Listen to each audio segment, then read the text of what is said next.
Obi kóòtù Mohbad ta lọ lé nìsín wọ́n fún wa ní until further notice kò lọ́jọ́ ńsìn tó fún wa báyìí Obi kò ń ṣe gbogbo ẹ tó bímọ dàbí amọ́ o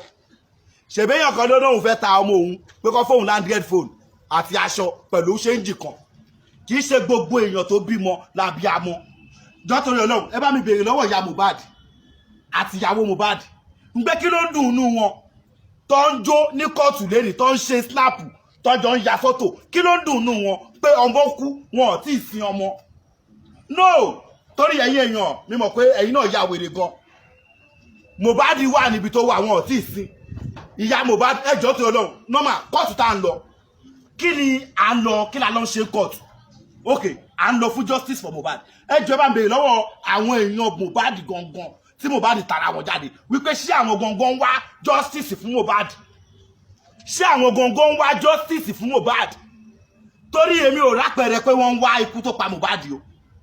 bí ṣe rí wọn bẹ́ẹ̀ níbọ̀dí ṣe wà ń kóòtù yẹn bọ́ ṣe gbọ́ pé until further notice báyìí wọ́n bọ́ta wọ́n ṣe snap ni wọ́n ṣe fídíò báyìí tó ń jó tó ń yọ̀ ni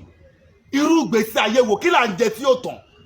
gbogbo alágbára ayé àsìkò ní gbogbo nǹkan ẹ lè lo 160 Ọlọ́run lọ́ba àmọ́lẹ̀ mímọ̀ pé kò síbẹ̀ ìfẹ́ ṣe ẹ ti sọ pé kò sẹ́jọ́ mọ́ kò jù sí ẹni ẹ ti postpone yẹn until further notice kò nọjọ́ ṣùgbọ́n ẹni high court lẹ tún gbé lọ anywhere tẹ́ bá gbé lọ àwa sì ń tẹ̀lé yín àwa lè ṣe kéèsì 40 years a máa bá Nàìjíríà ṣe kéèsì Nàìjíríà máa pé 64 years very soon mo kéèsì Mohbad kó pé 82 years we are still on it ṣẹlẹ̀ ti ya wèrè mi bàbá Mohbad ìkọ́ tẹ́yìn náà bá mọ̀ nípa akú ọmọ ẹ ṣàlàyé torí ẹ̀yin nìkan lèmi rí pé ẹ̀ ń wá justice fọmọ yìí ṣùgbọ́n ẹ̀yin náà ti ríra yín bí celebrity